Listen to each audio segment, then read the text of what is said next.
Okay, good morning, everyone. It's a Sunday here in the UK. We were trying to do one of these live sessions on a Sunday, hoping that this may be suitable for some people, but also at a time that is more suitable for people, for example, in Asia. I don't know how many people have been able to join us today, so it's difficult for me to see this here, but hopefully there will be some, and hopefully you'll have some questions. So this session is largely about the lectures that we had in week 2. So one was about sort of a bit of a quick review of the history of agriculture, the emergence of modern agriculture. The other one was about the fact that we don't believe that business as usual, continuing in the way we have developed agriculture and food systems in the last 50 years, can solve the future requirements or meet the requirements. And then the third one introduced the Sustainable Development Goals, and I think agriculture is particularly important for them, and it's actually at the center of many of those. So I have a question here from Michael, who is writing, every time when I'm reading about the 17 global goals, I'm getting more motivated to work and to study hard. Also, I'm very curious to see with my own eyes the changes in 2030. I wouldn't like to sound pessimistic, but what if the Sustainable Development Goals will not be so successful as we expect, particularly goals 1, 2, and 3? What if is the guarantee that we will achieve them? Will we be satisfied if we will achieve, let's say, only 70% of it? Shall we compare the Sustainable Development Goals with the Millennium Development Goals? I think that's, of course, a big question, also because 2030 is very soon. It's only 13 years from now. And I think, realistically speaking, many of the 17 SDGs that the world has agreed to cannot really be achieved by then. It's just lies in the nature of things that they will require much longer. There are some that we believe with coherent and systematic action can be achieved, and among that is actually SDG 1, so the elimination of extreme forms of poverty. We have been on that trajectory. If we continue doing the right things, we should be able to achieve this. Now, you can never completely statistically eliminate poverty. There's always a residual of a few percent left in every country of people who live statistically below the poverty line. So how that poverty line is defined. So that's clear, you cannot really go to zero. But the way we currently define extreme forms of poverty, particularly in developing countries, I think that could be eliminated by 2030. I think the same is true for elements of SDG 2, particularly anything related to extreme forms of hunger and undernutrition.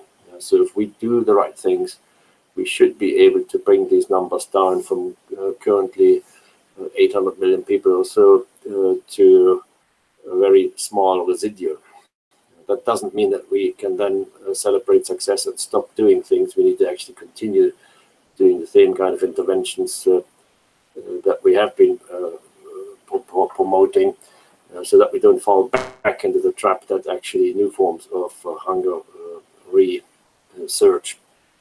And that one is a challenge because as long as we don't solve conflicts and wars and other forms of interruptions that then often create new hotspots for disasters and also hunger, we'll always have a constant battle. So, but I think these are two examples for SDGs or elements of SDGs that are achievable. There are still very big challenges, but I think we should be at least getting fairly close to that. Many of the others will take longer. I think we're looking more at the time frame to 2050, for example. For example, make transformative changes in the global energy system, towards more renewable forms of energy, more higher levels of energy efficiency, decarbonize the entire energy supply system. That requires massive investment also in infrastructure, as well as a lot of behavior change. And realistically, that's not going to be possible within just the next 13 years. Countries need to take a very long-term view, and we'll come back to that actually in module 7 of this course. So personally, I think if we were to achieve, as coming back to your question, 70% of what's proposed in these SDGs by 2030 would actually be quite a big success, in my view. So I would see that actually as an achievement. And the relationship to the Millennium Development Goals is twofold. On one side, some of the Millennium Development Goals, for example, one have been more or less the same as SDGs, so SDG 1 on poverty, so they've remained the same. But others are very different, and I think the fundamental difference that we this time have is that the MDGs at that time were largely things that the low and middle income countries or the developing countries needed to do, with support, of course. Whereas this time we have 17 SDGs that essentially are an action framework for all countries, no matter whether you're poor or rich. So it's actually, even though it's not a legally binding commitment, it is a broader framework. And I think that, to me, is the fundamental achievement. The fact that we have had 193 countries finally agreeing on something like that, at least as a guiding framework, that's a cause of optimism for me. So that's why I think it's so important that many people become then also spokespersons and champions for these things. But don't get yourself too pessimistic just by the fact that maybe some of these SDGs or their targets are too difficult to achieve in 13 years, or some of them are not clearly phrased yet. I think the key is that most of what the world needs to be done is captured in there. And it's now mainly a matter of how to translate this into your own action at any level. We'll come back to that in week 7 as well. So, no, I think if you, particularly younger people, are at the stage of your career where you can say, well, I can do something about this, and I'll still be around in 2030 or maybe even 2050 to see the success of it, that'll be great. I still hope to be around then too, at least to see some of that. But I think it's the younger generation of people who have to carry a lot of the load in implementing this. We have another question here. Do you have examples of initiatives that succeeded in transforming agriculture into more sustainable and productive systems? I think most of you, if you really search in your sort of own work environments or partners that you work with or in your countries or so, can probably find those kind of examples. So, because they exist at a different scale. Often at a more local scale, people have done something very good, very, very progressive. But I think in some cases, maybe even at a larger scale already. I can, let me think a bit what the examples would be, but yeah, maybe one example which we'll feature a bit more in one of the other live sessions actually is an initiative that started, I'm not quite sure, maybe about 10 years ago in southeastern Australia. It's called the Balloon Institute, and Tony Coote, I think, will be speaking to you in the live session to explain this. But essentially, imagine a degraded, larger watershed of farming with grazing livestock systems, and a lot of erosion problems, causing also pollution of a little river going through the, essentially also soil degradation, affected by drought, through an overused landscape that had about 150 odd years of agriculture on it. And then a group of people working together to convert this into a much more productive and greener environment, again, in the scale of just a few years, essentially. And what they've done there is they said we need to take simple measures to hydrate the landscape to make it more sustainable for agriculture as well as the environment. So they did little things like putting weirs into the creek to slow down the water flow so that more water could actually seep into the soil along the river, and through helping to re-green the valley and therefore also improve pasture productivity there. They put little bunds and levees along the slopes to reduce erosion and have more water seeping in there. They planted trees. They changed the way livestock was grazing. So instead of just letting them run around, having more systematic mob grazing so that it's a small area, but then move the animals to another place.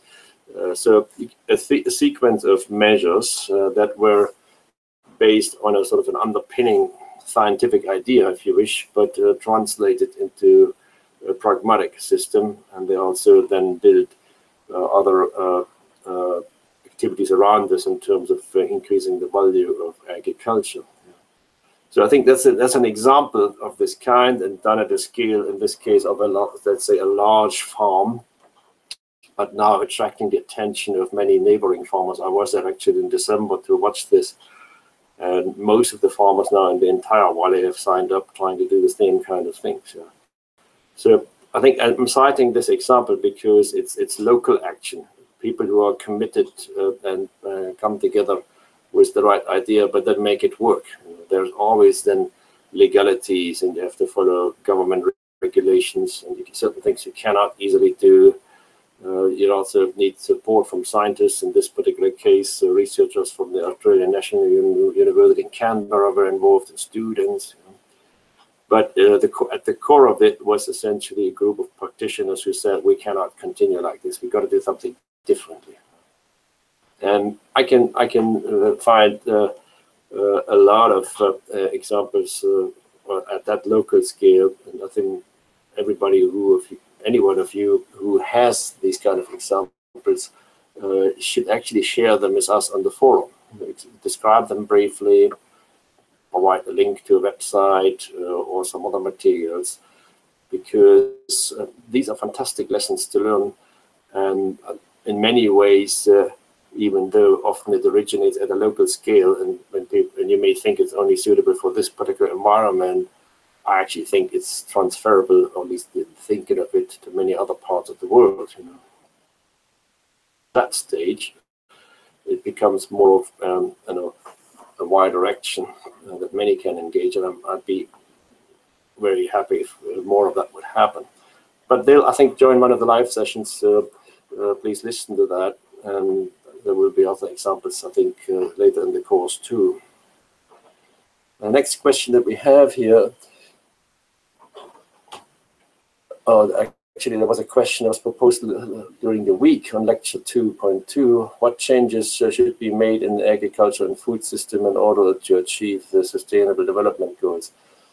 Well, we've alluded to that on various occasions, and we'll also come back in subsequent lectures. But I think it's a twofold sword. We know on one side that on the production side of food, we need to do things differently, and that's what we more generally describe as sustainable intensification, and we'll have more discussion on that later. So it's essentially the question of how can we produce the need on, if possible, the same amount of land with higher levels of resource efficiency, lower levels of environmental degradation and pollution, and also higher standards in terms of other ecosystem services or animal welfare, for example. So that's one side of the food system equation. And a lot of that is technology, but a lot of that is also having the right supporting policies. So governments can play a massive role in doing this right. We'll come back to that too. But then the other side of the equation is the food consumption side. I mean, personally, I do believe that we have still a good amount of untapped production capacity on the existing land in the world. So I'm not among the people who believe that we cannot feed 9 or 10 billion people. I think we can. But it would be a lot easier if we could also have major changes on the consumption side towards less energy intensive food that would enable us then to also I think make the right kind of choices in terms of how we want to produce the food. So that's the consumption side, including the losses of food, post-harvest losses and food waste, is one aspect that I think has huge potential, but it's also very difficult to change, because you're talking about behavioral changes, you're talking about changes that are required in food processing. So can we, for example, move to a model that is actually maybe going almost a little bit back in time for less processed food, more locally sourced food, more food that people actually prepare fresh. That seems to be counterintuitive to the socioeconomic changes that have happened all over the world, where people want convenience. They don't want to spend a huge amount of time in their kitchens anymore, particularly in the, let's say, the industrialized countries. And that has driven a type of food system, a type of food industry that is very much driven by or oriented towards convenience, diversity of all kinds of different products, even though we may not need that many different things. Wanting to have the same kind of vegetables and fruits available 365 days a year, no matter where they come from in the world. And also a desire to have it extremely cheap. So I think we've gone into that direction very strongly, and if we were able to reverse some of that, it would be great. The other element of that is, of course, that if the low and middle income countries, which are moving towards the transition to higher incomes, could avoid some of the mistakes that we have made in the rich countries, it would be very helpful. But that's easier said than done, because in the end you're talking with people who have the same desires and behaviors, no matter whether they live in Germany or England or in China or in India. So I see that as the biggest challenge. Can we somehow change the mood in terms of how we want to buy, process, and consume food? And losses side is often cited. We're losing about a third of the food produced in the world, but some of that is also very difficult to avoid, because it's natural that if you deal with biological material, that some of that gets spoiled or lost. So how much of that one could realistically cut off in terms of better process options or better behavioral ways of doing things remains an interesting question, but it's certainly a big part of the equation. So in summary, it's all about both sides of the thing, the consumption side and the production side. But that actually also gives me hope that if we address both sides with the same sort of desire and also rigor, we should be able to make quite a bit of progress going away from the previous sort of business as usual scenarios that we discussed in module 2.2. We have a question from Remy. In African agriculture, we need to shift to more mechanized systems for sustainable production. How do we create this shift? How do we get the most young and educated who are already attested by other industries to invest in agricultural production in Africa? That's a great question, Remy. I've just come back from Africa. I was the whole week in Tanzania and also yesterday in Nairobi. And we had loads and loads of meetings with various groups and peoples and institutions. And it's all about this question of how to move agriculture in Africa forward. And there are, of course, many things and many investments being made. But if I had to choose one that I think still needs to be tackled much more and needs to have a right kind of solution, then it is actually mechanization in agriculture. Now, why do I say this? So I'm not a mechanical engineer. I don't own a tractor company or whatever else. I think when I drive around in Africa, those of you who are from Africa see the same. I think what you see in most countries is two types of. I'm simplifying this. Two types of agriculture. On one end, you have the typical smallholder farmer who has no mechanization, at the most some simple implements, but essentially does all of the operations in the field by hand, maybe with the help of an animal at most. And that essentially means that it is very difficult to do the right kind of activities in the field at the right quality. So you may not be able to plow as deep or properly as needed, or even if you don't want to plow, implementing conservation agriculture without a machine is almost impossible. You find it difficult to control weeds without proper mechanical ways of doing this. You're just always sort of one step behind in good agronomy. And that is, for me, a big reason for why crop yields, for example, in African agriculture are still so low.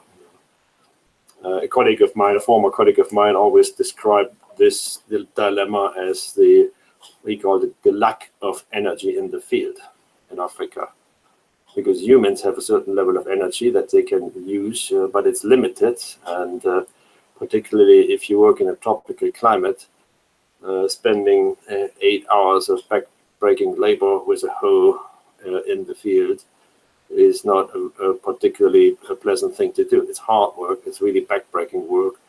And at the end of the day, you still have figured out, I haven't been able to do the best standard possible. And then on the other end of the agricultural spectrum in Africa, you have, let's say, larger, more commercial farms that are able to use big-scale machinery of the kind that is used in many other parts of the world.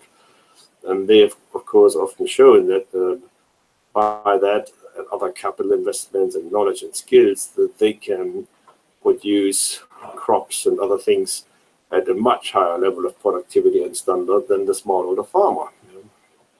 So what, in my view, is missing is the bit in the middle. The small machinery that is suitable for the small to medium-sized farmer, and also the appropriate business models around this, because if you're a farmer who only has, you cannot afford buying even a small tractor or other implements with it. You just can't. So you could, at the best, if it was available, rent it as a service, if you had also the appropriate support systems, and would therefore ensure that you can, first of all, improve the quality of the management of your land whenever you need it. So in Asia, when you look back at the history of the Green Revolution, and I talked about this in the video 2.1 a bit, one of the key elements actually why it became successful was the small machinery revolution in Asia. So the ability to build small tractors, two-wheel tractors and other implements, plows with it, or even trailers attached to it for transport, or other types of things based on simple two-stroke engines that don't cost much or easy to maintain, and could be used in many ways also to pump water, for example, or mill the grain or whatever else. I haven't seen too many of these types of machines in Africa, but it's coming now. I've seen in recent years some encouraging progress, a bit more industry investment, also research and development projects that are trying to bring in more of this type of machinery. really targeting smallholder farmers, and then also trying to figure out what kind of business models could be suitable for this to make it work under the African conditions, because you need to in the end be able to also locally service these machines, so there is actually an employment opportunity that is related to the mechanization of the sector. And I actually think that's another potentially attractive way to for young people to join agriculture. You won't get them to join if the prospect is to spend 8 hours in the field with a hoe or a cow. But if the prospect is, okay, I can drive clever machinery, or I can build it, or I can service it, I can build a little business around that with the appropriate knowledge and support, you may find that more younger entrepreneurial and skilled people may actually want to do that. So for me, doing this has a twofold benefit. It could help the farmers really in terms of getting their productivity up and income, and actually make life easier also for women and maybe even children, who also often have to spend a massive amount of time in their field. And on the other side, it could create these job opportunities for more small and medium enterprises to become part of the agricultural chain. So the mechanization of various types, not just related to crop production, but also then post-harvest operation and processing, and even in the animal sector, I think is a great area that needs a lot more attention still, a lot more people to really dedicate themselves to. A related question here was, do you think we need a new green revolution for Africa? What lessons can be learned from the green revolutions in the 60s and 70s? The whole organization that was created quite a few years ago, AGRA, the African Alliance for Green Revolution in Africa, who is trying exactly that. So with, I think, mixed success, because these things are difficult. I think initially people have tried to sort of copy elements of the Asian model, Green Revolution model, the simple elements largely related to high seeds of high-yielding varieties, so developing the seed sector in Africa, getting locally adapted high-yielding varieties developed, but then also making sure that seed of those is actually available. And then attached to that other critical inputs such as fertilizer. There are many organizations who have been trying this model in Africa. Governments have supported these things. So for example, in Malawi, the seed and fertilizer subsidy schemes that over a few years very quickly doubled or even tripled the maize yields. It has some other problems then in terms of how to maintain these kind of government schemes. Or if you look at organizations that now are attacking the logistical side, so 1 Acre Fund, for example, as an NGO in Africa, is hoping to reach nearly 500,000 smallholder farmers this year in Rwanda, Kenya, and a few other countries, with solutions or choices for solutions delivered at their doorstep. But the elements of that package are essentially the elements that fueled the green revolution in Asia. So the right kind of seed at the right time, so when the planting comes, you have it. The right kind of fertilizer and an affordable financing system along with this, plus training of people how to use these things properly, and essentially done in small groups in this case.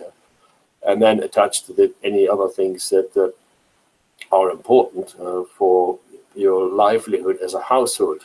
So, for example, also access to mobile phones or other types of things. Those, of course, did not exist in the 1960s and 70s. So I think key elements of that are definitely transferable. There are other things that I think one needs to be a bit more careful about. So I mentioned the mechanization side of things, and that in the Green Revolution case in Asia, that to me was actually as important, or if not even more important, than seeds and fertilizer. So we haven't reached that stage in Africa yet. So that is a lesson learned from Asia. We need to, I think, get that into the African context, whatever the solution for that is. And there are other elements of the Green Revolution that I think, looking back, we would say, well, we don't really want to do it the same way again. So one aspect that often comes up and is being criticized is the reliance or the perceived reliance on pesticides, for example, for a minute. So because what has happened in the Green Revolution is that, okay, if you grow these crops that all of a sudden can have much higher yield, also because they're shorter duration, so you can then invest in irrigation, and you need fertilizer. So all of a sudden you have this crop that can yield so much more. As a farmer, psychologically, of course, you want to do everything to protect this crop. You don't want to see it eaten by leaf folders or plant hoppers or fungal diseases. So you want to protect your wonderful crop, and then, of course, combined with commercial interests of companies wanting to sell crop protection products or all kind of other agrochemicals, that can lead to a situation that farmers spray or apply way too much of things that aren't actually needed. And that can also destroy ecological balances. You're also killing beneficial insects, for example. And it can have all kind of unintended environmental consequences, so water pollution and so on. And it often has led actually also to health problems. So farmers spraying these things in the field without proper protection or without enough knowledge about what these chemicals are and how to handle them. So that definitely was a lesson that one should not repeat also in Africa. What is needed is a smart way of crop protection, that occasionally you may need to have an application of something, but only if it is really needed, and maybe only where it is really needed, not just sort of a blanket spray or even a blanket subsidy by governments to distribute pesticides or something like that. That wouldn't be right. So there are definitely lessons of that kind that we can learn from the 60s and 70s that we don't want to repeat. And actually, I don't think agriculture is that way anymore. Even in Asia, I think people have moved quite a bit away from these things, but it's still a process that needs to continue. We have a question from Nina Schneider. What role do or should companies such as Monsanto, Syngenta, or Bayer play in the context of sustainable agriculture? Wow. So I will disclose that I've never worked for a private company myself, but I interact with them a lot. So in my current job here at Rossenstedt, but also in my previous job at Erie, for example. And my approach has always been to seek partnerships also with the private sector, for a variety of reasons. But I think if I could cite a couple, then maybe that becomes clearer. So first of all, we need to realize that these companies produce and distribute products that reach hundreds of millions of farmers. They are often not just these three, but others too, the primary means of getting new technology and even some new knowledge to large numbers of farmers at a scale that most other organizations cannot achieve, even governments with their extension systems, which in many countries are quite weak. So if you accept that fact, that these are the ones who invest heavily in new technologies. So each of these three companies that you've mentioned there probably have an R&D investment of, well, I don't know for sure, but probably in the order of about $1 billion a year, each of them. So that is a lot more than many public institutions even combined could muster. And so they are the ones who are at the forefront of developing new technologies and products and having to bring them to farmers. So if you accept that as a premise, then the second premise for me becomes valid, which says, okay, if we find a way to effectively work with these companies, we can influence that impact at the farm level potentially in two ways. One is by linking our science with the company R&D, so doing things that can then actually also be used by companies, not just these three, but many of the smaller ones, faster to real-world products. So we in the public sector usually work on other things, which are maybe more on the basic science side, or we do niche crops or things that they don't work on. That's fine, but we also work on things that directly could be relevant for them leading to products in the company. So science side of things. But the other aspect of influencing is also through more interactions, influencing the way they think about sustainable agriculture and how that could potentially then also feed into their business models. And what I've seen in recent years, recent meaning maybe starting about 10 years ago, but accelerating in the last 5 years, is significant rethinking in most of these companies, particularly the big ones, towards a model that they actually will emphasize now more in terms of providing more integrated solutions to their customers. So until recently, you had a situation where even in big companies like Syngenta or Bayer, you had a seed sector which was completely separate from a crop protection sector, more or less.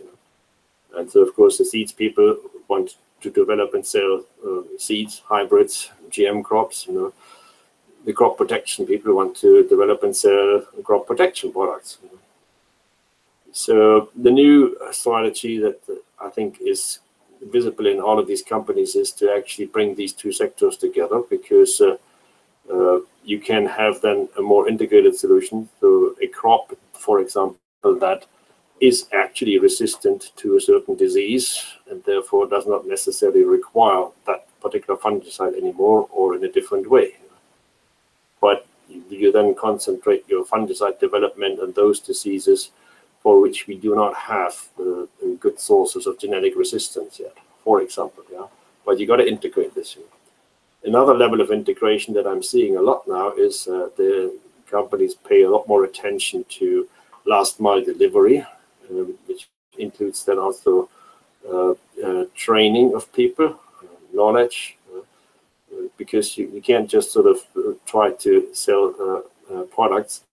You also need to essentially offer much more value nowadays to farmers, even smallholder farmers, who have choices. So we can choose between different companies. And if you, on top of your product, can provide also reliable information, knowledge, other types of things, that will make you a much more trusted provider. I think reliability, trust is important for companies like this, because your business model is built around the question to continue to sell products and services to as many farmers as possible. If you mess up on that by telling them or selling them the wrong thing, you may get away with it once or twice, but there are other choices for farmers and they will go to those.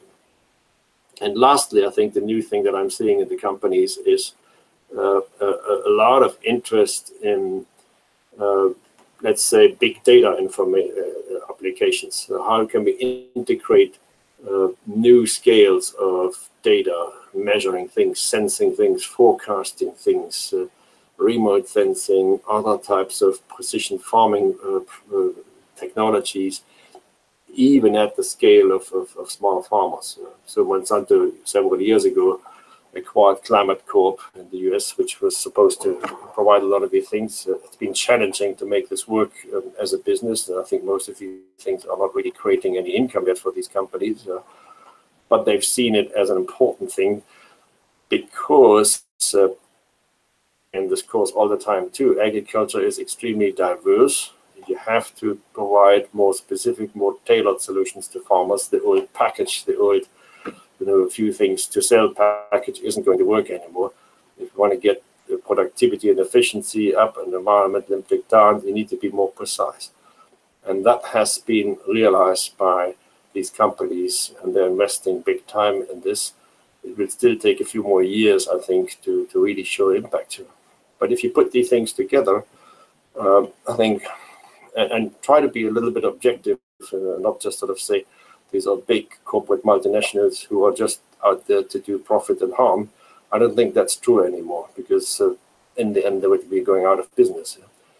So I think if you look at this, they can, in my view, actually be a very, very important player for sustainable agriculture.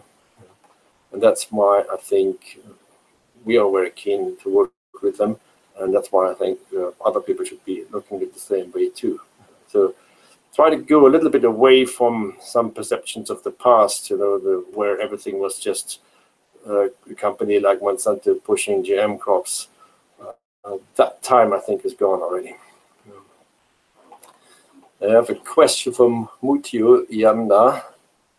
What role should communications play in sustainable agriculture? Who are the right actors in this regard? Yeah, if I knew the answer to that question, I think we would have made a lot more progress. I've thought about this a lot, because we often, or many people, come up with very good ideas or seemingly good ideas. Often also sort of management practices, in particular, that we think really work. And then we face this problem: how do we communicate this to a variety of stakeholders? So not just farmers and extension people who we want to hopefully pick up on these things, but even to the general public and governments, international funders, whoever. And I think scientists in particular have a problem with this, because they tend to speak a certain language that nobody else understands. They make things too complicated. And they often don't spend enough time on the communication side of things. So we're so busy, we rush from one thing to another, from one project to another, we write scientific papers, and we wonder often why many of these good things that we are so passionate about, that we're working on, I see this all the time. We miss out big time simply because we're not really capable to communicate right. And if that's at the scientist level, then this trickles down to many other levels. And even at the farmer level, imagine how little information often reaches down to that end. So, I mean, I've had an experience recently. ERI, the International Rice Research Institute, for example, had a large program in recent years to disseminate seed of stress-tolerant rice varieties, so new kind of varieties that were tolerant to flooding or drought or salinity. And through a big-scale dissemination program, for example, in eastern India or Bangladesh, these were spread into many thousands of villages. It turned out later, when an evaluation was done, that the farmers who received these varieties actually didn't get the right communication. They thought it was just another kind of high-yielding variety. They didn't know, they weren't really told very clearly that this is actually a special kind of variety that is particularly suitable for areas that suffer these kind of stresses.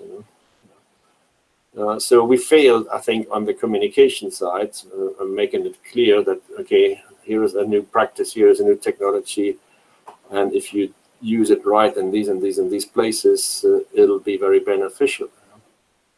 So I think it's just an example that is in my mind because it's still fresh. But I could cite loads of things where we've done this same sort of thing. I see very good inventions, experiences, practices developed here or there, and you ask yourself, why hasn't it spread more? And I think the answer is almost always that it's just a lack of communication. So your question is extremely valuable. I think it's in the widest sense at all levels, up and down, is extremely important. And who the right actors for this are, I think everybody who's involved in agriculture needs to also be a communicator.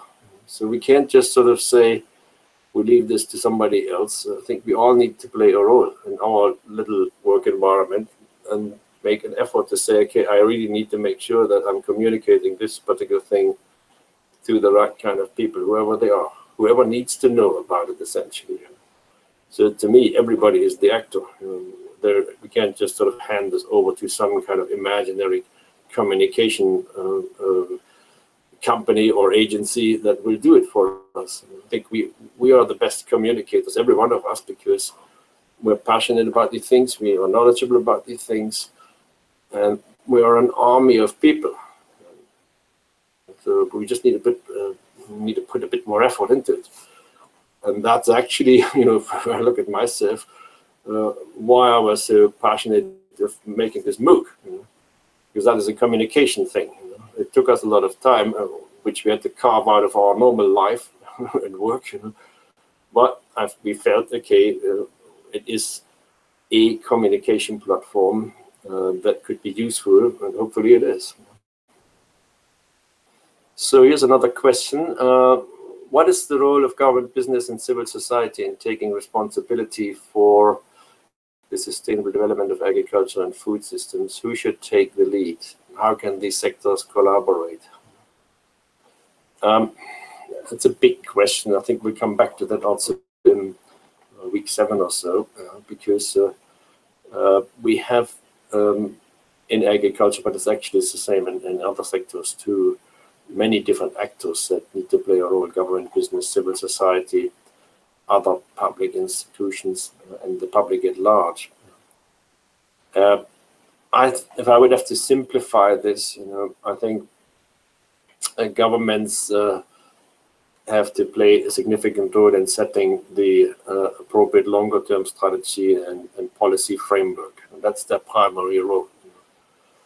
And that is also a difficult one because when you think about this, in many countries, governments are of a time scale that is much shorter than what we need for longer-term planning and implementation of actions for achieving the Sustainable Development Goals as a whole. So if governments change all the time and interests are primarily at a political time scale that ranges from one electoral cycle to another, it becomes very difficult to implement a proper strategy. And you've seen the recent government change in the US and how that is derailing many directions and policies that previously had been put in place. Is just a point in case. So the role of government is, in my view, to provide the longer-term strategy and also stability and the right kind of thinking, and not to destroy it and throw it overboard every time simply because of political interests. But that is easier said than done. I think the second role of government is to come up with the right policies. So one thing I will say there is I would like to see a policy approach in governments that are a bit more dynamic and flexible and evidence-driven than it often is the case. So you may sort of put a certain policy, a law in place, and then it never gets challenged and changed again for 10, 20, 50 years, whatever. So I think the world is changing very quickly. We constantly acquire new knowledge. We also try out certain things in government programs and learn lessons from that. What we need to find a way is to iteratively feed this back, refining policies and learn by doing. So as a policy innovation approach, I think it would be really, really useful to have, simply because we may not know right away what the right path to a better sustainable agricultural development is. So if we don't know it, all we can do is at the government level to say, okay, this is probably the right strategy. These are the policies to start with, but let's keep a close eye on it. Let's monitor it. Let's test it. Let's put it in place. And if something can be done differently, if something doesn't work, let's do it differently instead of sort of discarding things and then or not doing things.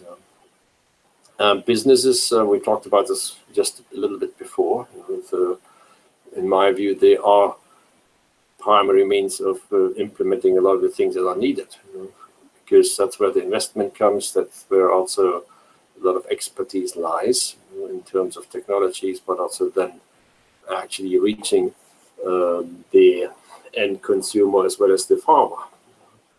And civil society, and I would include in that other public institutions of any non-profit kind, including research institutions, for example, and universities, have a huge responsibility on the educational side, on the science and technology side, but also as sort of watchdogs and stewards. What I hope they should do more is they should, I'm not quite sure how to phrase this politically correct, but they should be less driven by ideology or sort of a narrow interest that they may have, but more driven by the overall broader framework of sustainable development. What I've often been concerned about is that particularly some civil society organizations may have become so focused on one particular cause, whatever that is, that has made it difficult for them then to see the broader picture. So you may be able to lobbying for this one particular thing and your entire effort is focused on that, but you're not necessarily looking really at the trade-offs. If you want to achieve one thing, there may be 5 other things that also need to be looked at. So what's a slightly more holistic approach for civil societies in pursuing good causes, working with others in an open manner, in a real partnership manner. I think that would be good if we were able to achieve this, because they could have, in my view, also so much more impact that way. Question from Oscar Alvarez. To what extent a new focus on quality of food, health of soil, nutrition value of harvest would contribute to redress current challenges? Apparently, there is overemphasis on increasing yields. Yeah, no, I think you will hear from Jessica Funder next week a lot more about the importance of nutrition and health. I think it's increasingly not just about increasing yields, but increasing the nutritional yield. So it's not just about producing more crops or animals, but also having the right kind of nutrition embedded in them. So you can make this fairly concrete. So let's take a simple example. Let's say we know, and I will actually have a little session in week 5, I believe, where I specifically talk about the importance of productivity enhancement in the major cereal crops in the world. Now that is, it sounds like the old-fashioned thing to do, more yield of rice, wheat, and maize, and sorghum, and barley, But the reason I'm emphasizing that particular aspect is because that is the basis. That is actually the basis for better nutrition, even so it doesn't sound like that. Because we need to first ensure that we've got sort of efficient, sustainable supply of stable energy crops, if you wish, for various purposes, without having to dedicate more and more land to those, because then we can do the next thing better, which is growing other crops that are more nutritious, pulses, for example. Also actually put more nutrition into the staple crops. So a little bit more zinc, a little bit more iron, a little bit more of this and this and this and this. And that is all possible. So I think there is a possibility to achieve both goals. So actually we need to have these higher levels of yields, because if we don't have them, we end up with potential food security risks that we'll find very difficult to manage. But nutrition and health are obviously perhaps the most important drivers for future agriculture and food systems, and that increasingly goes all the way. We have a research program at Rosenstedt that is just starting actually for the next 5 years from next week, which we call soil to nutrition, S2N. And that is precisely what we're trying to do there. So essentially understanding the entire chain, from soil health to more nutritious food systems. In our case, we are primarily interested in arable cropping systems, but also grazing livestock systems.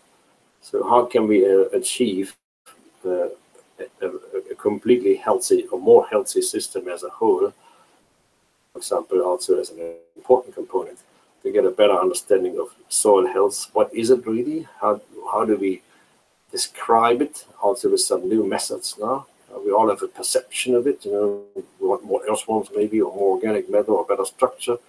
But we need to be a bit more precise for that, And then how we can manage it, because if we had healthier soils, then everything else becomes easier. We'll have healthier crops with higher yields, and probably also them, because if you have some more nutrients in the soil, more they go into the plant, and from there possibly also into the animal, and ultimately therefore also to the human. So think of like a one health chain for agri-food systems and the interventions we can make at every step of that. Well, great. Arne is telling me that I should wrap up, because we're reaching the end of our time. Don't know if there's any other burning questions, but if there are, just post them on the forum during the course. I usually try to get in there once a day to post a few comments and there too, but I think it's all about you sharing your experiences. Good. I think we'll wrap it up here today. Thank you for joining. Continue with the course, and we'll see you all soon again. Thank you.